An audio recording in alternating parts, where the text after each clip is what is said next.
And I don't think that the average American has any idea of the really awful, violent, crazed, insane beast that we're dealing with here. And so I go to Green Party meetings. I support the Greens, but I think that, you know, in all honesty, all Greens and most political activists in this country are appallingly naive.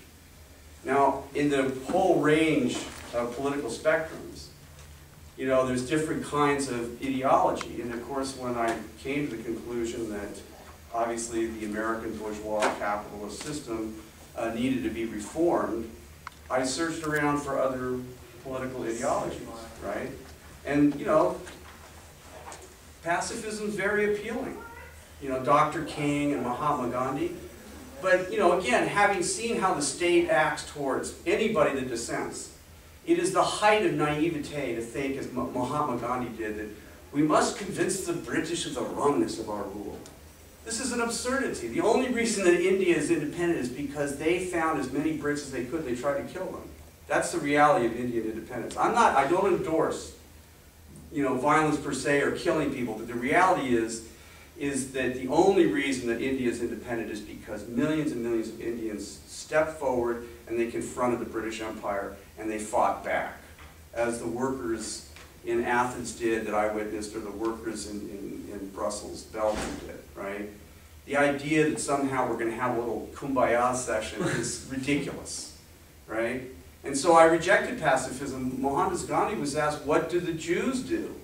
They're in the camps. You're a pacifist. This was a terrible dilemma for a pacifist. They don't believe in violence.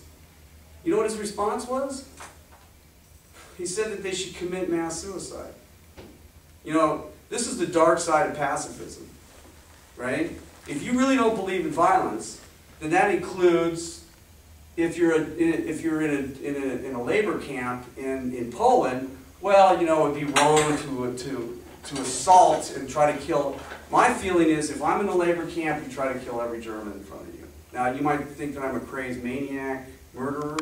I think it's pragmatic.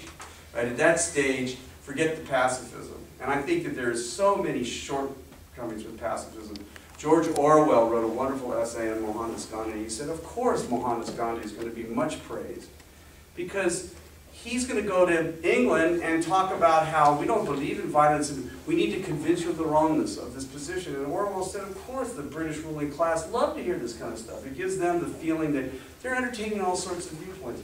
Orwell was in the Burmese police force, and he understood the true violence of the British imperial system. And he told the story once of being on a train, and late at night, it was, you know, the trains were segregated, right? British, English on only some cars, and Indians on the other, in their own friggin' country, right? They're not allowed to ride with the British.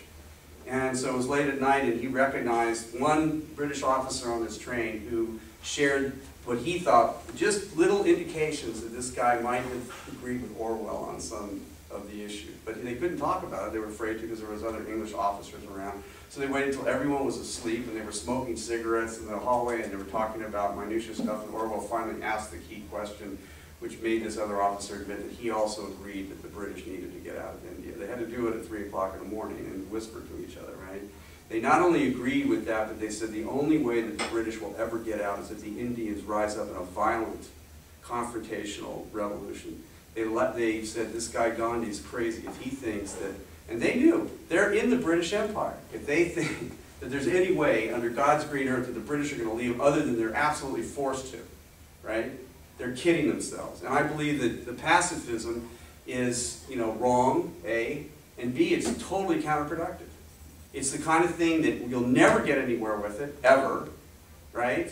And it allows the powers that be to assuage their guilt and give the impression, see, we allow a certain amount of dissent. So I rejected, you know, pacifism.